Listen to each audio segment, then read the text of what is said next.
While I was in the middle of getting intimate with my boyfriend, Hendrik West, a sudden burst of laughter came from under the bed. A chill ran straight through me. I shoved Hendrik away, scrambling to get up and check. But he pushed me right back down. You're spacing out at a time like this. Guess you don't get to leave this bed today. I didn't question it. I let myself get pulled back in. I was slipping shot as I tried to relax. Then the bed frame slammed loudly from underneath. I yelled and shrank under the blanket. A second later, his best friend burst out from under the bed, laughing like it was the funniest thing in the world. No wonder you've been ditching us lately, Linda Fairbanks said, grinning. If I had such a horny girlfriend, I'd forget my friends too. The humiliation hit so hard that my face went pale, but Linda didn't care. She reached over and started tugging at my blanket. You won't stop going on about how soft and full you are. What are you hiding for? Let me take a look. Hendrik finally stepped in, trying to stop her. When she went too far, Linda just smacked his bare backside without hesitation. I've been stuck under that bed forever waiting on you, she said lazily. And instead of taking care of me first, you're busy standing up for someone else. Without missing a beat, Hendrik took her calf into his hands and started massaging it. She shot me a smug, challenging smile. I picked up my phone and called Hendrik's mother. I said evenly, Julie, are you aware that your son lets other people run his life like this? Madeline, are you out of your mind? Hendrik West snapped. It was nothing. Why would you call my mom over something like this? He shoved Linda Fairbank out of his arms and grabbed my phone, ending the call immediately. Linda and I are like brothers, went on, his voice rising. This is just how we joke around. And you go running to my parents. Are you for real? As Hendrik fired off one accusation after another, Linda tilted her chin up, looking down at me like I was beneath her. If you want to be with him, she said, the first rule is you've got to keep up. He bet me he could have you wrapped around his finger in bed. I didn't buy it, so he told me to hide under there and see for myself. It's not a big deal. Why are you making it one? Hendrik nodded like that made perfect sense, then turned back to glare at me. Well, I'll apologize to Linda. I let out a cold laugh. Under their stunned stares, I raised 3 fingers. 3. Linda frowned. What are you doing? Just so you know, I've known him my whole life. You're the outsider here. Don't even think about coming between us. Hendrik immediately backed her up. She's right, Madeline. You might be my girlfriend, but Linda's my closest friend. It was just a joke. Don't use this as an excuse to make things hard for her. I didn't even bother responding. I lowered 1 finger. 2. Did you hit your head or something? Hendrik snapped. What the hell are you even counting? There was a flicker of unease in his eyes as he reached for my hand. Linda rolled her eyes and pulled him back, casually pressing his hand against her chest. He's probably just freaking out. Girls like her are always this fragile. Not like me. Hendrik's attention drifted instantly. His focus pulled away as he reacted to her. I was left standing there, completely ignored. I took that moment to lower my last finger. 1. The second the word left my mouth, there was a sharp click at the door. I raised a brow at both of them. Their faces were frozen in shock. Hendrik, I said calmly, your parents just got here. I tilted my head slightly. So instead of defending her and coming at me, maybe you should start thinking about how you're going to explain this. You seriously called his parents over something this private? Do you have no shame? Linda finally snapped and yelled at me. Furious, I covered my mouth in mock surprise, then slapped her across the face. So you do know this is private? I shot back. And why did you think it was okay to hide under my bed? The moment she got hit, Hendrik forgot all about his parents and rushed forward, shoving me back. Madeline, that was way out of line. Linda's just straightforward. She was curious but didn't want to say it, so I let her listen in. It's not like anything happened to you. Why are you making such a big deal out of it? Linda leaned into his arms, glaring at me like she wanted to tear me apart. Madeline, right? She said coldly. Cute name. Funny how you didn't sound so innocent earlier. Maybe I should send that recording to the group chat. Let everyone hear what you're really like. My head went blank for a second. I turned to Hendrik. He just stared back at me, expression cold, like he actually thought I deserved it for hitting her. The 3 of us froze there in a standoff, but his parents didn't. They rushed in like a storm. Dave West's fist slammed straight into Hendrik's face. Julie West followed with a sharp slap that sent Linda crashing to the floor. What is wrong with you two? She snapped. Do you even hear yourselves? Hendrik and Linda were both stunned. Linda tried to say something, but Julie grabbed her by the hair and dragged her toward the door, kicking her out. Without hesitation, Hendrik moved to follow, only to take another solid punch head-on from Dave. I told you before, Dave barked. Any girl who sticks around a group of guys like that, under the excuse of being one of the boys, isn't there for the right reasons. He's already humiliated Madeline, and you still want to chase after her? What's wrong with you? Hendrik clenched his jaw, refusing to back down. Who I choose to be friends with is my business. He shot back. I'm an adult.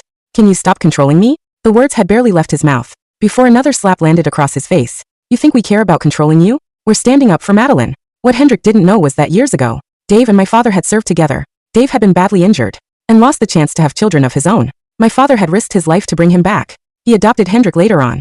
In the West Side, I mattered far more than the son they had taken in.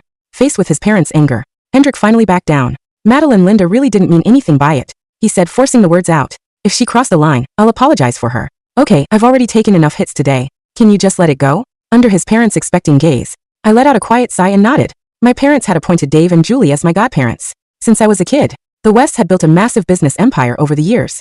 Worried Hendrik would run it into the ground, They came to my family hoping to tie us together through marriage. Back then, they had promised my parents that no matter what Hendrik did, I would never be wronged. Looking at things now, at least that part was true. Afterward, Hendrik's allowance was cut off. Whether he had actually learned his lesson, or was just putting on a show for his parents, he eventually cut ties with Linda. Seeing him fall in line, I got my things in order, and decided to focus on becoming the West's future daughter-in-law. The two families quickly settled on a wedding date. Once the venue and decorations were all arranged, Hendrik pulled me aside hesitating. Madeline, so my old friends want to throw me a bachelor party. Want to go with me? After everything that had happened, I didn't even hesitate. Is Linda going to be there? She's not coming, Hendrik answered quickly, watching my expression like he was trying to read every shift. After what happened, I stopped hanging out with her. The guys did too. Everyone else. There's a guy. I swear, not a single girl. If that was the case, I didn't see a problem. I agreed to go without thinking much of it. I wasn't close with his friends, and they didn't really talk to me either. They kept to themselves, drinking and joking around. And I was perfectly fine sitting off to the side in peace. But just as things were getting loud and loose, the door to the private room swung open. Linda leaned and dressed in a tight black dress. The same group that had barely acknowledged me suddenly lit up. Whoa, Linda, since when do you dress like a real woman? She clicked her tongue, clearly annoyed, then dropped into a seat across from Hendrik. Legs casually spread. Can you guys ever talk like normal people? I've always been a woman. The room burst into laughter, the energy instantly shifting when Hendrik didn't react. Linda stood up under the noise and plopped herself straight onto his lap. Everyone else notices me, but you won't even look, she teased. What? Are you shy now? Hendrik's face flushed. He forced out a weak smile, but his hands hovered awkwardly, making no move to push her away. A flicker of satisfaction crossed Linda's eyes. Then, as if she had just remembered I existed, she hopped off his lap. Oh right, she said lightly. Madeline's still here. Guess I forgot to keep my distance. Again. She tilted her head at me. Smur, it's his bachelor party. You're not about to call his parents again, are you? I was about to fire back when Hendrik tugged lightly at my sleeve. All my friends are here. Don't embarrass me, okay? I didn't want to cause a scene, so I swallowed it for the moment. But Linda took my silence as a win. She lifted her chin, looking at me like she was in charge.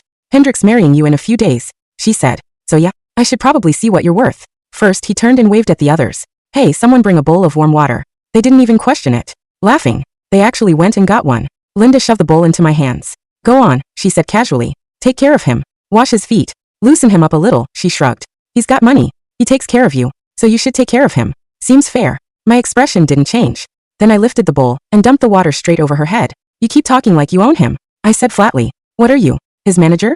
Didn't his mom make enough of an impression last time? Linda clearly hadn't expected me to do that in front of everyone. She shrieked, stunned. Hendrik, look at your girlfriend, she snapped. If she's already acting like this now, what's she going to be like after you're married? I slapped her again before she could finish. If do you have feelings for him? Just say so, I said sharply. All this posturing, all these little games. You just want to prove you matter more, don't you? Let me make something clear. His family asked me to marry into theirs, not the other way around. The anger still hadn't burned off. I lifted my hand again, ready to strike. But Hendrik caught my wrist midair. A vein pulsed at his temple, his gaze ice cold. That's enough, Madeline, he said. Do you? To drive away every single person in my life before you're satisfied. He grabbed a towel from someone nearby and draped it over Linda's soaked body. You're going to catch a cold, he said, his tone softening. It's just washing feet, right? I'll do it. Linda let out a small laugh. You still had my back. Something twisted in my chest as I reached for him, but he didn't even look at me. Instead, he brought over another bowl of warm water, kneeled down and took off Linda's shoes himself. One hand held her ankle, while the other tested the water temperature. The room erupted. Damn, Hendrik. You've got guts doing that in front of your fiancé. Aren't you scared of what happens when you get home? What are you talking about? He and Linda go way back. No one's replacing that. Linda's right. Gotta put the new girl in her place early, or she'll think she runs things. Laughter and jeers filled the room. I pulled out my phone, glanced at the screen, then lifted my shoulder slightly. Julie, I said calmly, your son's out here acting like he's some kind of servant. You and Dave might want to keep an eye on him. At that, Hendrik stopped what he was doing entirely. He snatched my phone and hurled it straight into the water. Madeline, are you ever going to stop? Linda seized the moment. Hendrik, if you don't deal with her now, then we're really done something. In her tone set him off. He reached out and grabbed my hair. If you still want to marry into my family, then drink that water, and promise you'll stop getting in between Linda and me. I had never been humiliated like this in my life. My eyes stung. Tears threatening to fall. Hendrik, you think I'm dying to marry you? We're done. Linda clapped from the side, delighted. Well, look at that. The bachelor party just turned into a freedom party. Congrats, Hendrik. Some people walk away thinking they'll find better. Good luck with that. Before she could say anything else, someone kicked her sideways, sending her stumbling hard. Hendrik froze when he saw who it was, his face draining of color. The heavy thud of an expensive leather boot connecting with human ribs echoed over the bass-heavy music of the private room. Linda didn't just stumble, she was launched. She crashed into the glass coffee table, shattering it into a spiderweb of cracks as she hit the floor with a breathless shriek. The room went graveyard silent. The boys who had been laughing and jeering just seconds ago shrank back into the leather booths, their beers freezing halfway to their mouths. Hendrik's hand went slack in my hair. I didn't wait for him to let go. I yanked myself free, the sudden movement leaving a sharp, burning sting across my scalp. But I didn't care. I was too busy watching the blood drain from Hendrik's face. As he stared at the doorway, standing there, flanked by two massive men in dark suits, was Dave West. He didn't look like the wealthy, polished CEO of the West Empire right now. Looked exactly like the hardened military veteran who had survived hell with my father. His jaw was clenched so tight I thought his teeth might shatter, and his eyes were locked on Hendrik with a disgust so profound it seemed to suck the air out of the room. Behind him stepped Julie. She wasn't wearing her usual warm, motherly smile. Her face was a mask of absolute glacial fury. She walked past her husband, her heels clicking sharply against the hardwood floor, and stopped right in front of the bowl of dirty water. She stared down at my ruined phone, drowning at the bottom, and then slowly lifted her gaze to her adopted son. Mom, Hendrik choked out, his voice cracking like a terrified child. Dad, can't explain. It's not what it looks like. Really? Dave's voice was dangerously quiet. It didn't boom. It didn't need to. Because it looks like you just grabbed my goddaughter by the hair and told her to drink foot water. Linda was coughing on the floor, clutching her side. Mr. West, she wheezed, trying to play the victim, tears streaming down her ruined makeup. Madeline went crazy. She threw water on me. Hendrik was just. If you open your mouth again, Julie interrupted, her voice a deadly whisper, I will ensure you never speak in this city again. Do not test me, little girl. Linda snapped her mouth shut, curling into herself as genuine terror finally pierced her arrogant facade. Dave took a slow, heavy step into the room. Hendrik physically backed up, his knees hitting the edge of the sofa. The bravado he had worn like a cheap suit all night had vanished entirely. I gave you a warning, Hendrik, Dave said, his tone devoid of any parental warmth. I told you what would happen if you ever humiliated her again. I promised her father, the man who bled out in the sand so I could come home and give you a life, that she would never know a day of disrespect under my watch. Dad, please, we were just joking around. Hendrik pleaded, throwing his hands up. He glanced at his friends for backup, but they were staring at the floor, suddenly fascinated by the carpet. It's a bachelor party. Things just got out of hand. You're right, Dave said smoothly. Things did get out of hand, but they stop now. Dave pulled a sleek, black smartphone from his pocket. He tapped a single button and held it to his ear. Cancel the wedding, he said into the receiver. All of it. Call the caterers, the venues, the press. Issue the drafted statement. Hendrik West's engagement is terminated. Hendrik's eyes widened to the size of saucers. Wait. No, Dad, you can't do that. Madeline and I. Madeline and you are finished, I said. My voice was remarkably steady. The tears that had stung my eyes moments ago were gone, burned away by a cold, sudden clarity. I smoothed down my ruined dress and stepped away from him, moving toward Dave and Julie. I told you 5 minutes ago, Hendrik. We're done. I looked at him, looked at him, and realized how small he was. He wasn't a man. He was a boy, playing dress-up in his father's money, relying on a girl like Linda to make him feel big. I don't want you. I never want to see you again. Julie reached out and gently pulled me into her side, her hand rubbing my arm in a fiercely protective gesture. You're overreacting, Hendrik shouted, panic completely hijacking his brain. He pointed at Linda. Over her? I'll cut her off. I swear. I'll never talk to her again, Madeline. Just tell them you're just mad. Tell them we can fix this. Linda gasped from the floor, looking up at him in shock. Hendrik, after everything you promised me. Shut up, Linda. He screamed at her, his face flushed red. You ruined this. You ruined my life. I let out a dry, hollow laugh. Look at you. The second the money and the title are threatened, you throw your brother right under the bus. You two really deserve each other. Dave stepped forward, closing the distance until he was chest to chest with his adopted son. You have 24 hours to pack your personal belongings, Dave said, his voice dropping to a gravelly register that made the hair on the back of my neck stand up. Not the watches I bought you. Not the cars the company leased for you. Your clothes. You are no longer an executive at West Empire. Your trusts are frozen. Your credit cards are dead. Dad. Hendrik whispered, his legs trembling. You can't disown me over a girl. She is not just a girl. She is family, Dave stated, staring directly into Hendrik's eyes. You were a charity case that I tried to turn into a man. I failed. Now get out of my sight. Dave turned his back on him, offering his arm to me. Let's go home, Madeline. I didn't look back as we walked out of the room. I didn't need to. The sound of Hendrik falling to his knees and Linda's sudden, hysterical sobbing was all the closure I needed. Chapter 2. The reality check. The fallout was immediate and catastrophic for Hendrik. Within 48 hours, the high society circles of the city had completely devoured the scandal. Dave West didn't just cancel the wedding. He issued a public statement citing irreconcilable moral differences and officially removed Hendrik from the board of directors. I spent the first few days at the West estate. Julie refused to let me stay in my own apartment, doting on me, ensuring I ate and acting more like a mother than an ex-mother-in-law. I'm sorry we tied you to him, she said softly one evening as we sat on the terrace drinking tea. We thought your grace might rub off on him. It was incredibly selfish of us. You didn't know he was that far gone, Julie, I replied, staring out at the manicured lawns. And I meant it. Hendrik had been good at playing the dutiful son when he needed to. Dave has made a decision, she continued, setting her cup down. We want you to come to work for us at the corporate office. Dave needs a protege he can actually trust. Madeline, your father gave us everything. Let us give you the empire you were meant to help rule anyway. I looked at her, stunned. Julie, I can't take Hendrik's place.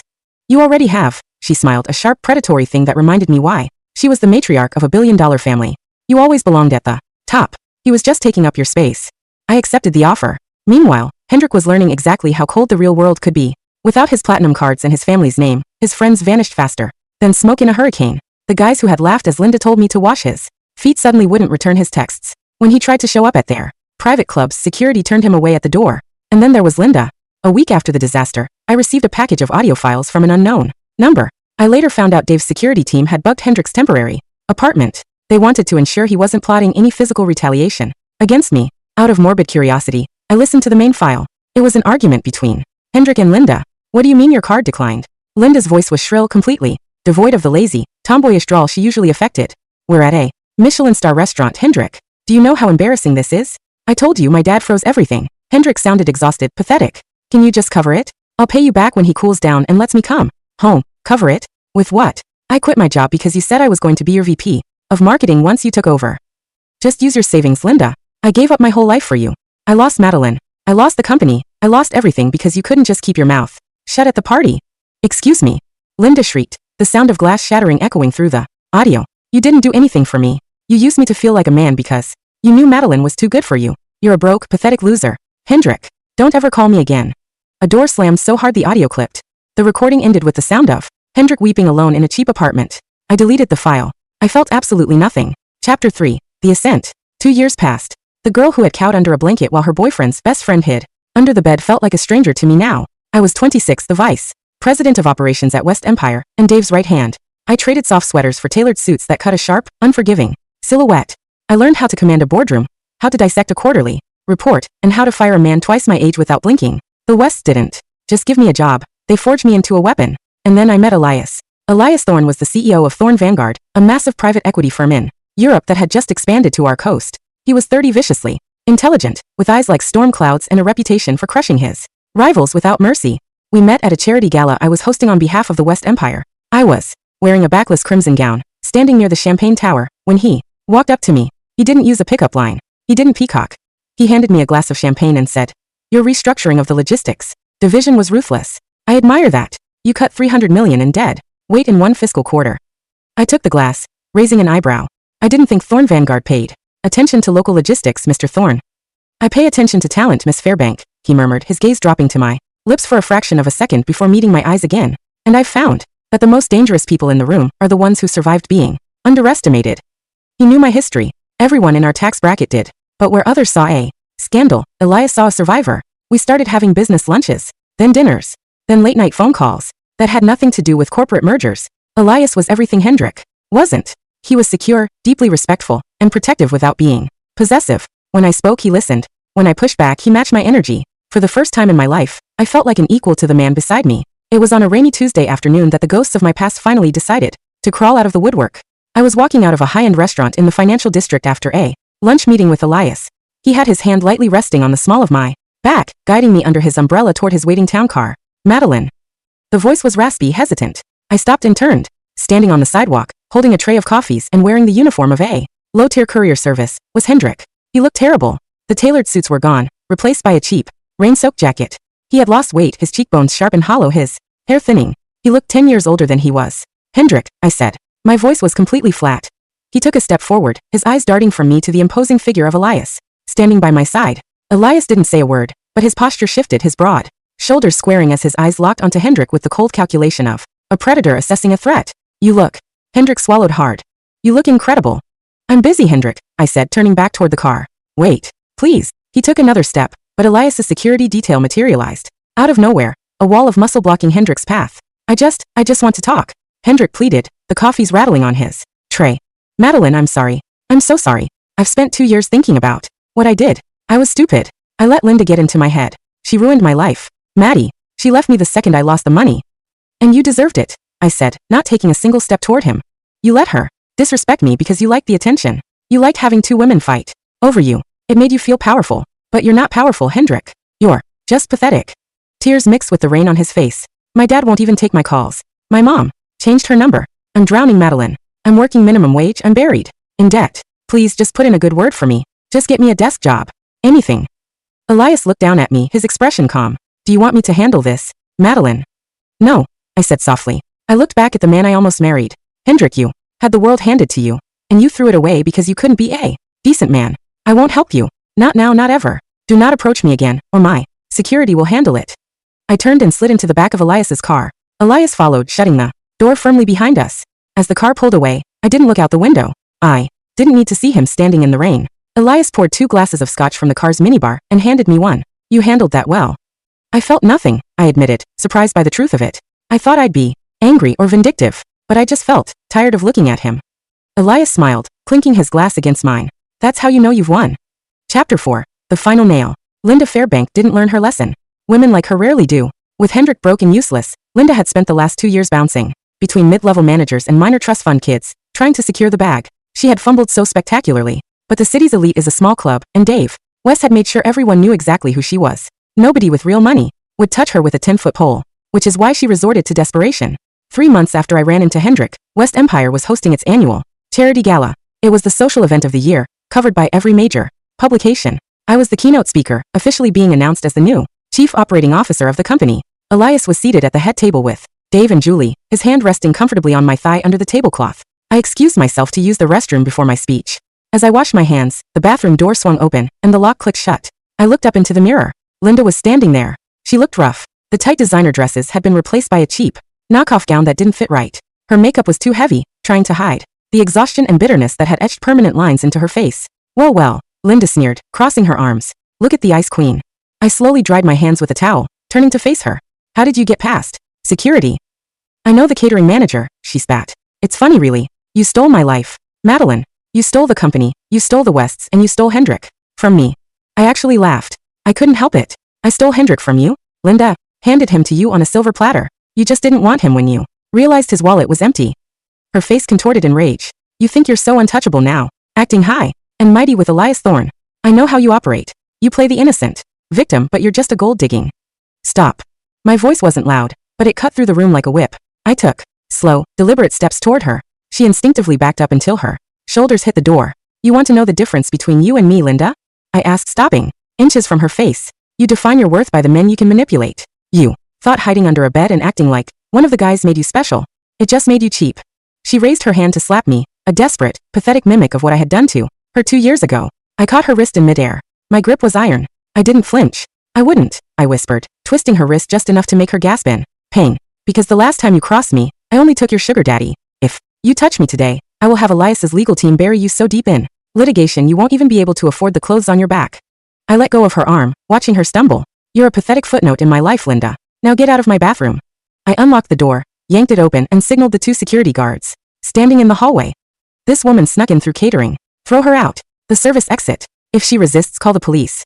You be *T. Linda shrieked as the guards grabbed her by the arms, dragging her down the hallway. You're nothing. You hear me? You're nothing without them. I adjusted my diamond necklace, took a deep breath, and walked back into the ballroom. When I took the stage minutes later, the applause was deafening. I looked out over the sea of faces, the billionaires, the politicians, the elite. I saw Dave and Julie beaming at me with genuine parental pride, and I saw Elias looking at me with a quiet, burning admiration that made my heart race. 2 years ago, my life took a drastic turn. I said into the microphone, my voice echoing through the grand hall.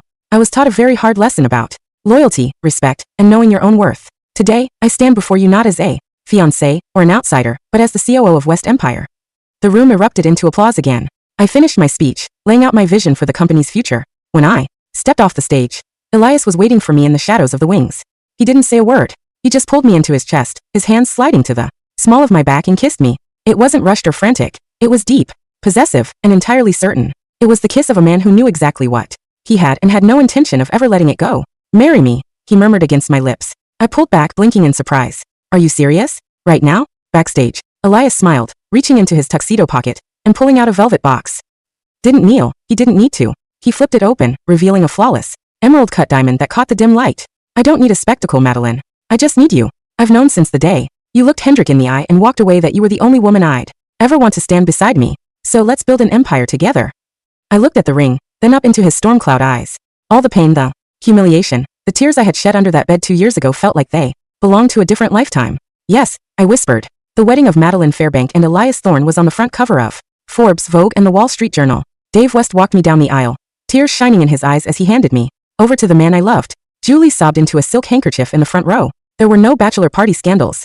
There were no best friends crossing boundaries. There was only mutual respect, immense power, and genuine love. On the other side of the city, in a dingy sports bar smelling of stale beer and regret, Hendrik West sat alone in a booth. He stared up at the muted television above the bar. The news channel was showing aerial footage of my wedding reception at the Thorne estate. The cheering at the bottom of the screen read, West Empire Air marries Thorne Vanguard COIN. Billion-dollar merger.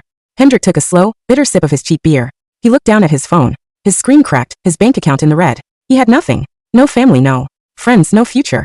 A waitress walked by and bumped his shoulder. Hey, you gonna order food or just nurse that draft all night? I need the table. Hendrik didn't argue. He just kept his head down, dropped a crumpled $5 bill on the sticky table, and walked out into the cold night. He had made his bed. And now, for the rest of his life, he had to lie in it. Alone.